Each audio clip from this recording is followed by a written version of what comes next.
Hi everyone, and welcome to the latest chapter of my Dracula reviews roundup, where I'm going through the Hammer Horror Dracula films. We're at number 5 on this list now, which should tell you that this is a film that I like quite a lot. And today's film is a film that I've seen predominantly at the lower end of the spectrum. In fact, this is often at people's last place.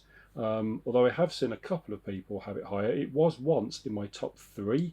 It's fallen to 5 only because after repeat viewings and putting all these Dracula films together and watching them all in succession, I've just come to the conclusion that this is the right place for it. It's a film I like a lot. I think it's a good Dracula movie, but it's not as good as the other 4 that are higher. So today's film is the 1970s Dracula, Scars of Dracula. Which stands on its own in its own universe. It's not really connected to the previous films. It's not connected to the ones that came after. It's just its own entity. It's by Roy Ward Baker, and it was the third film that Christopher Lee did in 1970. He did Taste the Blood of Dracula, which came out about 6 months prior to this. He also did Count Dracula, which wasn't a Hammer production. It was by Jesus Franco. It's quite a faithful adaptation of the Stoker novel, and something that Christopher Lee himself was very proud of. But it's very low budget. It's not really a horror. It's more of a drama. It's very sort of like low budget, and it's not a great film, but it is good to see Christopher Lee in it. But it's not a Hammer film, so I can't include it. So this is the one where our main hero is Simon, played by Dennis Waterman, and I think it's Jenny Hanley plays his girlfriend, his initially unwilling girlfriend, but his girlfriend nonetheless. And we've also got another protagonist, who is another character of Paul. It's the third Paul in a row that I've had as protagonists. And Michael Gwynn plays the priest here. Probably the most useless priest in any Hammer horror film I've ever seen, because he does absolutely nothing. His initial decision at the start of this film sees the death of all the female folk, and then his decision to protect Jenny Hanley's character sees her run off and him get killed by vampire bats. He's just useless. Anyway, this one starts off with a resurrection scene in Dracula's tower. And it's basically it's the death scene from Taste the Blood of Dracula filmed in reverse, which gives you an idea of the budget that they had for this. This was a much lower budget film than the previous ones. The sets, the castle, the locations, it all looks very low budget. You can see the cardboard cutouts in many places. The vampire bats are rubber bats on strings. Christopher Lee looks really weird here with he looks quite gaunt. He's got this overly sort of white face. The camera lighting was very bright on his face. Just the whole thing just looks very low budget. It doesn't look like a lavish Hammer production, and that's one of the things that a lot of people criticise about it, and I get it. And obviously the continuity is out the window, because when did Dracula's ashes appear in the tower? I also find it hard to place the timeline of this, because certain parts of this look late 1800s, but certain parts look early 1900s with clothing and whatnot. People have got guns in this, but then they never use them as anything other than a warning shot very early on. It's all over the place. Anyway, I quite like this film despite all those criticisms, because of the fact that this is, I think, in many ways, it's a return to trying to emulate the Dracula story. It's almost in many ways a blow-by-blow retelling of Prince of Darkness in a lot of ways. But I like the fact that we've got more of Christopher Lee here than we'd ever had. A lot of people criticise the fact that in the films Christopher Lee's role is smaller and smaller and smaller, which it is. Here he was front and centre in loads of scenes, and he's a prominent figure. We also have a huge ramping up of the violence, the blood, the gore. This is by far the most gruesome of all of the Hammer Dracula films. Lots of the red stuff flying around. And Christopher Lee's Dracula here he's less menacing and far more just sadistic. This, in many ways, he doesn't feel like Dracula. He's returned to the Dracula as a host. He's a courteous host and everything, but he's also a sadistic madman, murdering and killing and hurting people. And he's gleefully violent in this. And he reminds me more of a serial killer pretending to be a vampire than he does as Count Dracula. But I like the change of role, and I like the presence he has. Less creepy and scary, and more just physical and violent. Now, the thing is, I like about this film. Firstly, I like the pace of it. I think that whereas Dracula's Risen from the Grave is quite slow and sedate in a lot of ways, this one's just full of action. Like I say, retelling of Prince of Darkness in many ways, but it's not. It doesn't drag. There's nothing boring about this film. Dennis Waterman plays Simon, who's one of the antagonists. No, sorry, one of the protagonists, and he doesn't really have a lot of charisma or charm. It's weird hearing him talk in a posh voice. He's not really a great protagonist. His brother, who plays another Paul, something about Pauls and Dracula films, is more charismatic and roguish. He's sort of hopping into bed with all these women at the start. Strange, almost Benny Hill sketch at the start with him.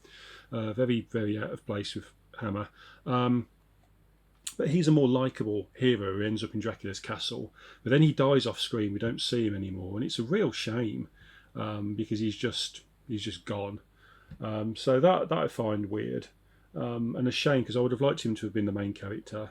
Like I say, we've got a priest here who's useless, but Jenny Hanley's female love interest actually has a bit more about her than the usual. She doesn't really get spoken about as much as Hammer maidens, despite the fact that she was just as beautiful as most of the others. And she also, there's something about a character that's just more likeable and believable. Her acting was better than a lot of them.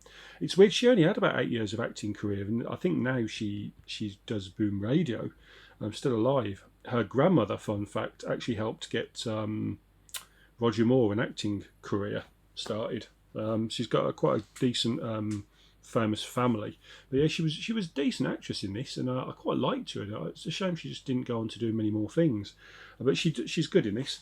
Patrick Troughton plays Cove. He's a different version of the character from Prince of Darkness, and he's really good in it. Actually, he's like almost sort of feral. Falls in love with Jenny's character, betrays Dracula a lot, but then does things for Dracula. He's very much a believable, downtrodden manservant.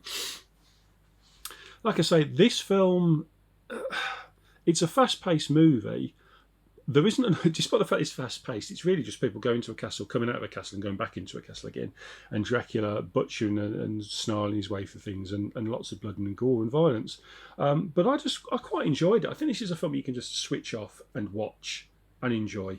And if you're looking for the flaws, you'll see them. It's, like I say, it's super cheap. The budget was very low.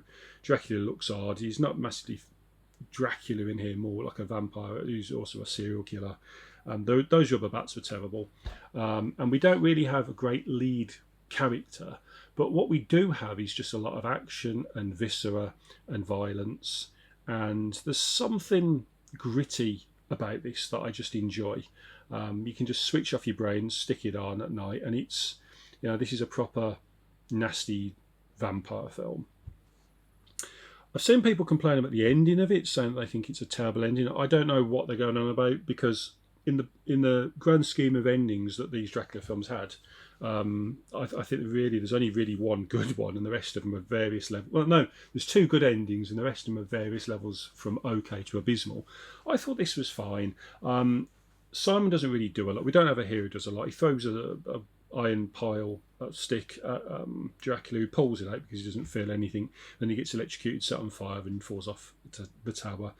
It's not the most climatic of endings. It's not the ending I'm sure people would have wanted, but it's visceral, it's violent, it's dramatic. It's certainly a lot better than some of the other endings we've had of Dracula films. I wouldn't say it's the best, but I certainly wouldn't say it's anywhere near the worst. It just does what it needs to do and gets it over with. It's fine. There's not an awful lot to say, because I think I've mentioned everything about the film. It's just a fast-paced, violent Dracula movie that I enjoyed. I like the fact that we got to see more of Christopher Lee, because many people complained that he'd been getting smaller and smaller roles in every film, almost being a bit character in the last movie that I haven't talked about yet. And yet, I think his presence grew the less of him there was on screen. Here, because he's on screen so much, he's sort of normalised to such a point that he is a little bit less threatening. I think when you've got your monsters, the more you show of a monster, the less frightening it becomes. When it's in the shadow, it's better. But his feral actions are great. I mean, there's a bit where he stabs a female vampire servant with a knife. It's clearly a rubber knife. It's terrible. But there was a bit in which he was supposed to drink the blood of her after, which the censors cut. They said it was just too much.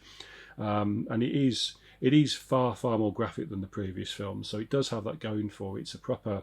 They've entered the 70s and upped the gore significantly. But other than that, yeah, what else can I say? I enjoyed it. I honestly, although this has flaws, and although this isn't what I'd call a great bit of filmmaking, and it doesn't reflect Hammer's aesthetics or their sort of gothic fairy tale visual style, this is a cheap and cheerful film that was knocked out over the period of a weekend by the looks of it.